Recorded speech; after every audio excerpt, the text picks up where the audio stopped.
जब समुद्र मंथन हुआ तो अमृत निकला, अमृत। और भगवान श्री विष्णु ने वेश बनाकर आए और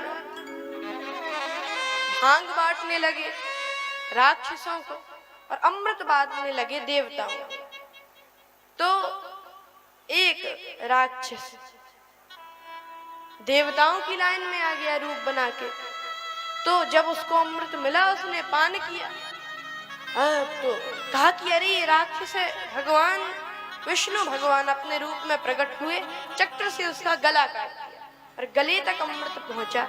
तो सिर अलग और धड़ अलग, नाम हो गया राहु और केतु। अच्छा, अब देखो दोनों की आवश्यकता है।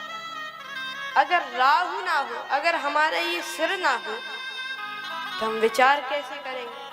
और विचार नहीं करेंगे तो क्या करना है ये कैसे पता लगा पाएंगे? तो विचार करने के लिए सिर चाहिए और विचार ही करते रहो।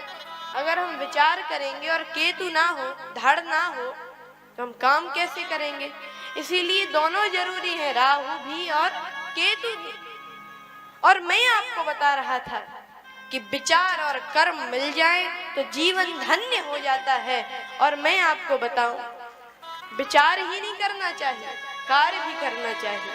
लेकिन वहां पर मैं आपको बता रहा था कि जो विचारवान राजा थे धनुष यज्ञ में, जिनके कछु विचार मन माही, चाप समीप महीप न जाए, वो तो यही सोचते रहे कि जाए कि ना जाए।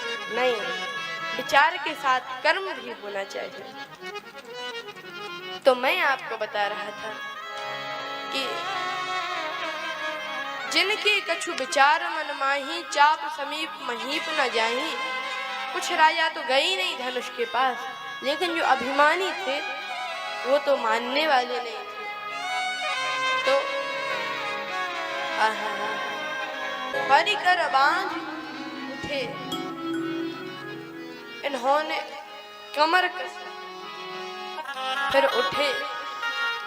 और जब धनुष नहीं टूटा तो इष्ट देवों को प्रणाम,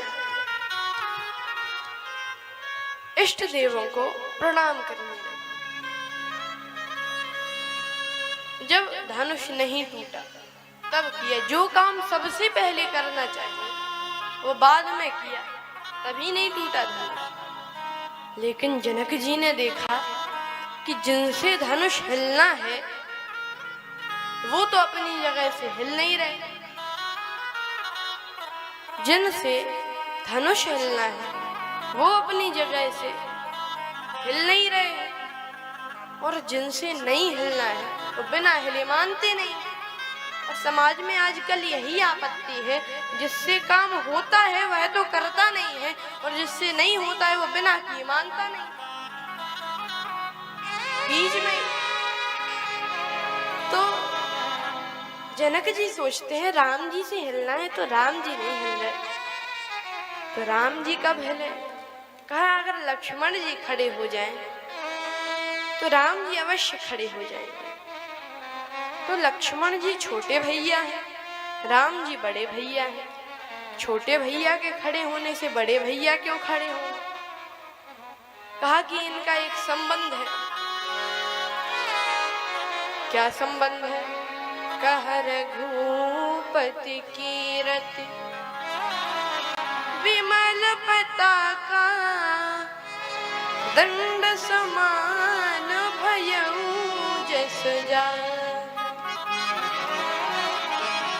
इनका यही संबंध है कि लक्ष्मण जी का यश डंडे के समान और राम जी का यश झंडे के समान। अब झंडा कितना ही महान हो, कितना ही पूजनीय हो, डंडा ना लगा हो,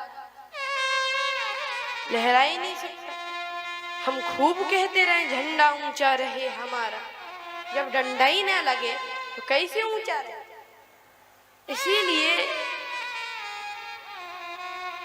डंडा भी और झंडा भी। तो लक्ष्मण जी डंडा है तो इनको खड़ा करना पड़ेगा। तो ये कैसे खड़े हो?